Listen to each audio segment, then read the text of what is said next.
जय श्री कृष्णा, राधे राधे। आप सबका मेरे YouTube चैनल पर हार्दिक स्वागत है।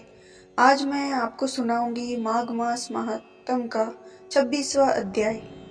पति कहने लगा, हे प्रेत, तुमने सारस के वचन किस प्रकार और क्या सुने थे, सो कृपा करके कहिए।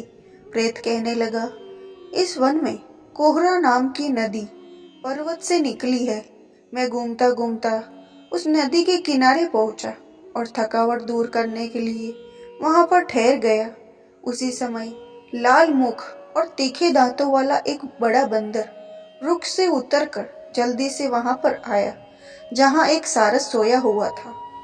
उस चंचल बंदर ने कई एक पक्षियों को देखकर उस सोए हुए सारस को दृढ़ता से पैरों से पकड़ लिया और तो सब पक्षी उड़कर वहां से चले गए, परंतु सारस भयभीत होकर विलाप करती हुई वहीं पर रुक गई। नींद के दूर होने तथा भय से नेत्र खोलकर सारस ने बंदर को देखा और मधुर वाणी से कहने लगा, हे बंदर, तुम बिना अपराध मुझको क्यों दुख देते हो? इस संसार में राजा भी केवल अपराधियों को ही दंड देता है। तुम्हारे जैसे श्रेष्ठ प्राणी किसी को पीड़ा नहीं देते। हम अहिंसक और दूसरे के कर्मों को नहीं देखते। जल की काई खाने वाले, आकाश में उड़ने वाले, वन में रहने वाले, अपनी स्त्री से प्रेम करने वाले, दूसरों की स्त्री को त्यागने वाले, दूसरों की बुराई से दूर रहने वाले, चोरी न करने वाले, बुरों की संगति से वर्जित, किसी को कष्ट न देने वाले, सो इस प्रकार मुझ निज अपराधी को बंदर छोड़ दो। मैं तुम्हारे पहले जन्म के वृतांत जानता हूँ। यह वचन सुनकर वह बंदर उसको छोड़कर दूर बैठ गया और कहने लगा कि तुम मेरे पूर्व जन्म के वृतांत को कैसे जानते हो?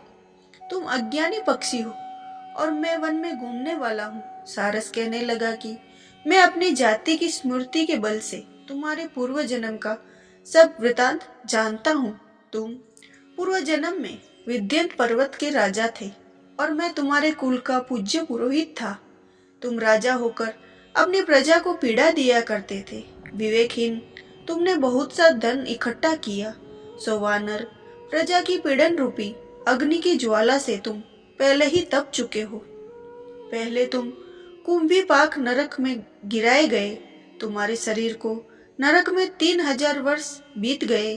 फिर नरक से निकलकर बचे हुए पापों के कारण इस बंदर की योनि में आए मुझको मारना चाहते हो। पूर्व जन्म में तुमने ब्राह्मण के बाग से लूटकर बलपूर्वक फल खाए। उसका यह भयंकर फल हुआ कि तुम वानर और वनवासी हुए। प्राणी अवश्य में अपने किए हुए कर्मों को भोगता है। इसको देवता भी नहीं हटा सकते। इस प्रकार मैं सारस का जन्म भी अज्ञान से मोहित नहीं हुआ।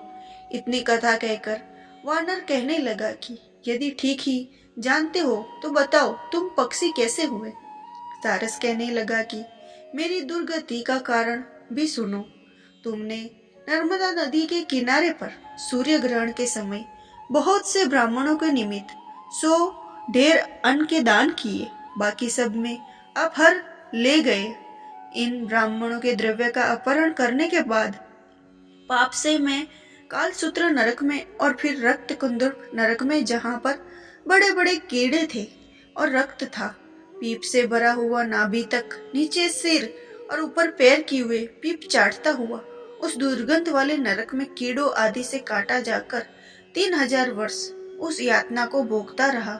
मैं नरक के दुख का वर्णन नहीं कर सकता। फिर नरक की यातना से मुक्त होकर ये सारस का जन्म पाया, क्योंकि जन्म में अपनी बहन के घर से कांसे का बर्तन चुराया था।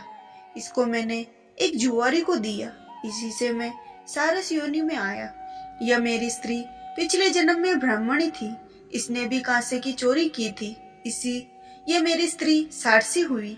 यह सब मैंने तुमसे कर्म फल कहा। अब भविष्य की बात सुनो। अब मैं, तुम और यह मेरी स्त्री भी हंस होंगे और कामरूप देश में सुख से निवास करेंगे। फिर इसके पश्चात घोर योनि में और फिर जाकर दुर्लभ मनुष्य योनि में प्राप्त होंगे। इसमें मनुष्य पाप और पुण्य दोनों ही कर सकता है। इस प्रकार शिव की माया से ये सारा जगत मोह को प्राप्त होता है। न केवल हम ही परंतु इस संसार के सभी जीव प्रवृत्ति मार्ग में फंसकर अच्छे और बुरे कर्म करते हैं और उनका फल भोगते हैं। इसीलिए सिर्फ प्राणियों को धर्म का सेवन करना चाहिए।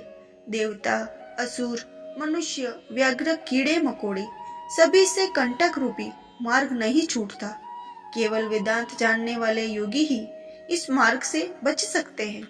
इसी कारण बड़े बड़े महात्मा भी कर्म फल को टाल नहीं सकते।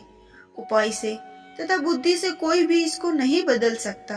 तुम पहले राजा थे, फिर नरक में गए, अब बंदर की योनि में वन में फिरते हो, फिर भी ऐसा जन्म पाओगे।